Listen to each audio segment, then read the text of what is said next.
이제 지난해 10월입니다. 이 경기도 국정감사에 참고인 자격으로 출석한 이국정 교수는 이 외상센터 운영 현황에 대한 질의에 여기까지가 한계다 이런 생각이 든다고 밝히기도 했습니다. 국감 현장 보시고 관련 내용 이어가겠습니다.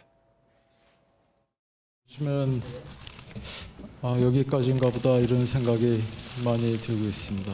중증 외상 환자의 생명을 살리는 건 국가적으로도 굉장히 중요한 기간이니까 그걸 잘 실행해야 되는 일선 의료기관에서 그런 것들이 잘 핵심 가치를 이행하지 못하고 있는 것에 대해서 제가 처음엔 그래도 어떻게든지 해보려고 노력을 많이 여태까지 해왔었는데 요즘엔 여기까지가 한국 사회에서 할 수 있는 한계라고 생각을 많이 하고 있습니다. 네, 이 교수는 지난해 국정감사 자리에서 이 정책적 국가적 관심을 간곡히 좀 호소하는 상황이었는데요. 하지만 최근 이 교수는 이 국감 이후에도 그때보다도 사정이 나아진 게 없습니다. 이런 식으로 얘기를 계속 이어갔습니다. 네, 그렇습니다. 그러니까 그 국감에서 상당히 한계점을 분명히 토로를 했죠. 네. 중요한 생명을 빨리 신속하게 구조하는 것이 핵심 가치이고 여러 가지 한계점이 있지만 열심히 노력을 할 테니까 좀 도와달라는 취지의 이야기를 했습니다. 더군다나 지적한 점은 국가에서 지원을 했던 약 22억 상당이 사실은 중증 외상센터의 간호원 인력에 배당된 예산임에도 불구하고 네. 실제로는 반토막이 났다.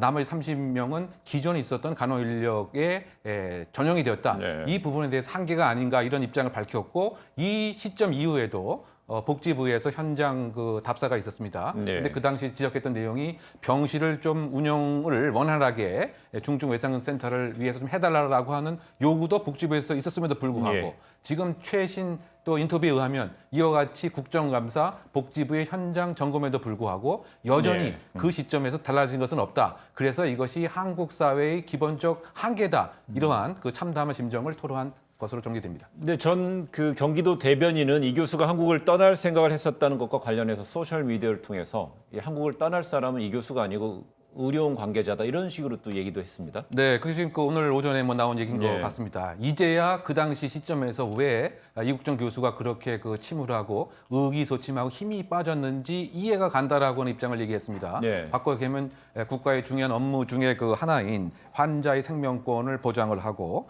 응급의료원의 현장 시스템을 담보를 해야 되는데 오히려 그 수장은 막말을 하는 이와 같은 상황에서 정말 한국을 떠난 사람은 다른 사람이 아니냐 이와 같은 상황에 있어서 유감스럽다고 하는 입장을 강력하게 표명을 했습니다. 근데 지금 이국정 교수 지금 한국에 없다고 그럽니다. 네, 맞습니다. 그러니까 이국정 교수가 해군 명예소령이지 않습니까? 그래서 지난달 15일에 미국 샌디에고를 기항한 현재 해군의 훈련에 참여하고 있고요. 이 훈련이 이 함정에서 발생할 수 있는 여러 가지 훈련, 응급 의료 상황들을 대비한 훈련이에요. 그래서 여기에 참여하고 있는데 지금 앞서서 말씀하신 여러 문제 중에서 닥터 헬기 같은 문제가 닥터 헬기가 독도 헬기 추락사고를 계기로 해서 지금 동종 헬기를 점검한다 이러한 사유로 운행이 멈춰진 상태이거든요. 근데 이게 언제 다시 운행이 재개될지도 모르는 상황입니다. 네. 여러 가지 답답함이 있기 때문에 이 관계자들이 이 교수가 좀 이러한 상황을 피하고 싶어서 여기에 훈련에 참여한 것이 아니냐 이런 얘기도 나오고요. 이국정 교수가 앞서서 이제 나눈 것처럼 한국을 떠나고 싶은 마음도 있었다라고 하지만 네. 그래도 권역 외상센터를 지켜야겠다는 생각에 일단 2개월 동안 좀 병원을 떠나서 마음을 추스려 보려는 것이 아니냐 이러한 얘기들도 나오고 있습니다.